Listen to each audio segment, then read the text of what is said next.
কোনো মানুষের বর্তমান পরিস্থিতি দেখে তার ভবিষ্যৎ নিয়ে উপহাস করো না, কারণ সময় এতটাই বলবান যে সামান্য একটা কয়লাকে ধীরে ধীরে হিরে বানিয়ে দেয়।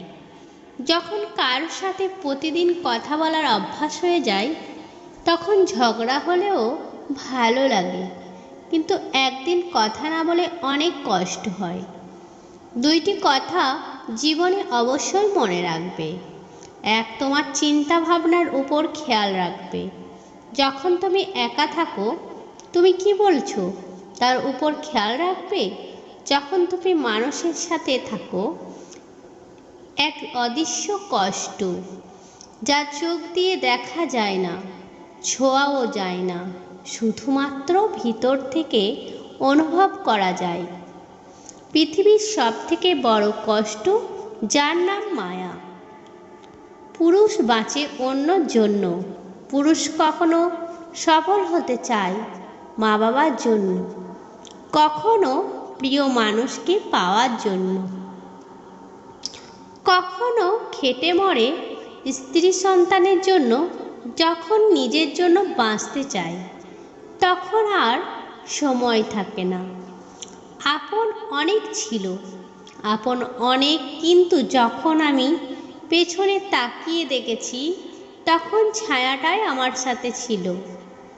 সাজ ছেড়ে দিলে শরীরের লাভ, বিবাদ ছেড়ে দিলে সম্পর্কের লাভ, আর চিন্তা ছেড়ে দিলে জীবনের লাভ। যে দোষ করে ক্ষমা চায় সে খুব সাহসী। যে প্রতিশোধ না নিয়ে ক্ষমা করে দেয় সে শক্তিশালী। আর যে সব ভুলে যায় সে মহাসুখী। পৃথিবীটা হলো ভাড়া করা বাড়ির মতো, যতই সাজায় না কেন মালিকের নোটিশ পেলে ঠিকই ছেড়ে যেতে হবে। কত অবধি পড়তে পারবে, কত বয়স থেকে উপার্জন করতে পারবে, এটা কারোর ইচ্ছা ঠিক করে না, পরিস্থিতি ঠিক করে। শেষ পর্যন্ত আমরা কেউ একসঙ্গে থাকতে পারবো না। কাউকে না কাউকে আগে ও পরে একা হতে হবে। স্বার্থ যেখানে শেষ, বদনাম সেখান থেকেই শুরু। কাউকে দিতে পারবেন, ভালো থাকবেন ততক্ষণ। ফিরে যেতে হবে জেনেও। যখন পৃথিবীতে আসা হাসি মুখে জয় করে নাও সকলের ভালোবাসা। বেশি চালাক মানুষের সমস্যা একটাই, তারা মনে করে তারাই বুঝে, কিন্তু আপনি যে তার চালাকি বোঝেন সেটা তারা বোঝে না। জীবন এমন কাউকে ভালোবাসো না যার কাছে প্রয়োজন ছাড়া তোমার কোনো মূল্য নেই, তাকেই ভালোবাসো।